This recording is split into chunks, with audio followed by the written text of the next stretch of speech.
Hey man, today we're talking about Satan's strategy to destroy First of all, the family. I think it's what every parent should be, is what you're being right now, which is unconditionally loving your child and supporting your child in whoever they are.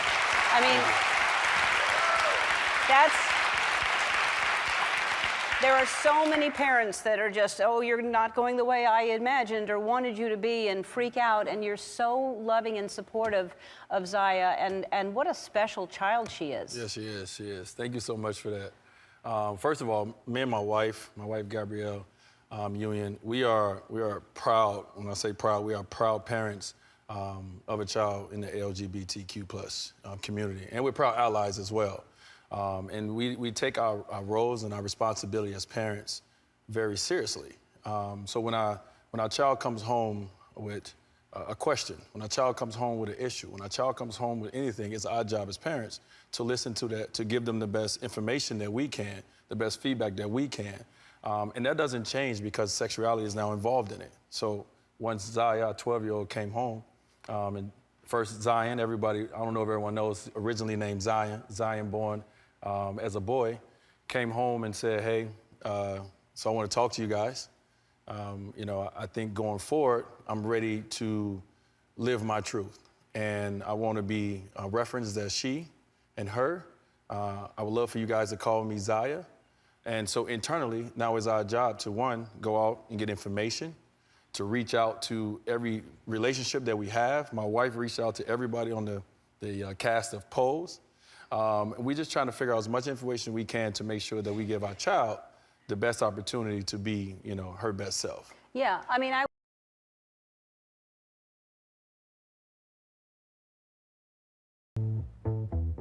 What exactly is cultural Marxism, the dominant culture of today? How did the founders of communism figure out a way to take over our country, not with guns and weapons, but with values and ideas? Let's take a closer look at this and see exactly how it happened. There was a man named Karl Marx. Marx got an idea. His idea was that the workers of the world should unite and rise up to counter an evil foe, that foe being capitalism. Capitalism, the idea that people and private companies should be able to own the means of production and be free to earn and have as much as they wished, was anathema to Marx. Marx felt the state should own the means of production, as well as products produced, and then the state should distribute a fair share of all such products to each and every worker. Thus, in his book, The Communist Manifesto, Karl Marx thundered, "Workers of the world, unite!" Sure that he had a principle to unify all workers in every country, Marx looked forward to eventually taking over the world.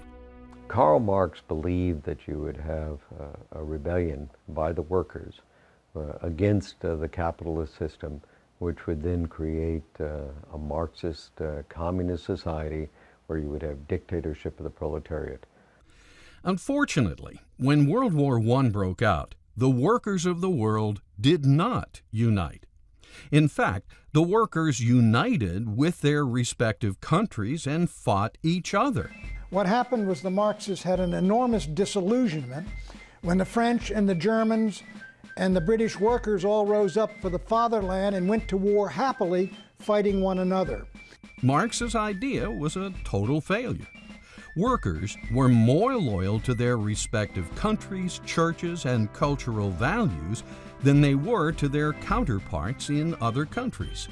They did not want to give up their houses, their cars, their stoves, their products. They did not want to have a classless society. They did not vote, and they didn't even have an overthrow. Some years after Marx failed, several of his disciples got a new idea on how to take over the world. One of his disciples, Antonio Gramsci, while where else but in prison, wrote up a series of plans, now known as the Prison Notebooks.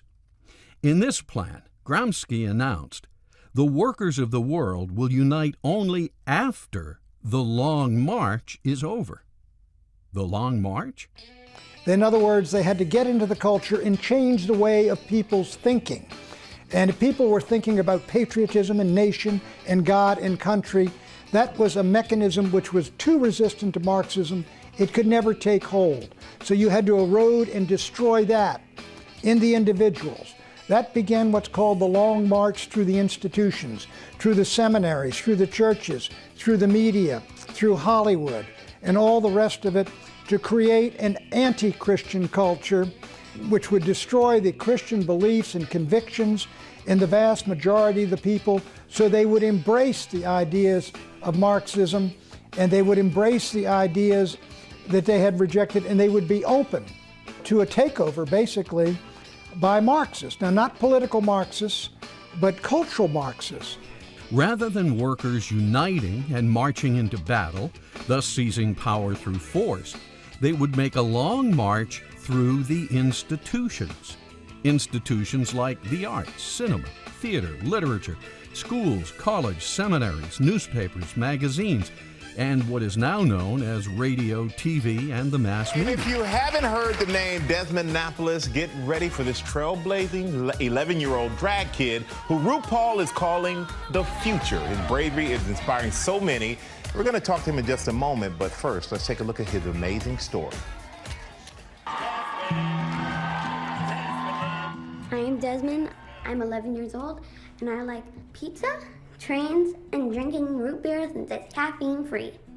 I also do drag, and I love to put on makeup, dresses, and wigs, and of course, jewelry if necessary. I'm David Icke from England. I went through an extraordinary series of what you might call paranormal experiences, not that they were, 20 years ago in 1990 and 89, and basically the veil lifted, and I saw the world in a completely different way, and I started on a journey of research which has led me over 20 years to a very obvious conclusion that this world is controlled by very, very few people behind the people we think are in power, and they have a very, very malevolent agenda for humanity as a whole, who to them are nothing more than cattle. Disconnected from their parents, where they're bred in laboratories and where drugs are used to get the children to, and as they become adults, the whole population, to love their servitude and not rebel against it. And we are now seeing quite blatantly the movement to remove children from their parents. It's been done through what I call the totalitarian tiptoe, step by step by step by step, where more and more parental rights are taken by the state, more and more and more, and where the school becomes ever more powerful in the control it has over the children. Hedonism. Hedonism is the belief that pleasure, or the absence of pain, is the most important principle in determining the morality of a potential course of action. Pleasure can be things like sex, drugs, and rock and roll, but it can also include any intrinsically valuable experience, like reading a good book. Hedonism is a type of consequentialism, and it has several forms. For example, normative hedonism is the idea that pleasure should be people's primary motivation. Hey guys, it's Emily with your Holly Buzz, and everyone is going crazy ever since we wrote Jaden Smith's new love of wearing dresses, so let's break this down. So yes, the young wizard himself, the guru, the Twitter philosopher, has just delivered us the hottest new trend in men's fashion, women's fashion. Jaden explained in one of his more relatable tweets that moment when you're wearing a dress and you swerve way too hard.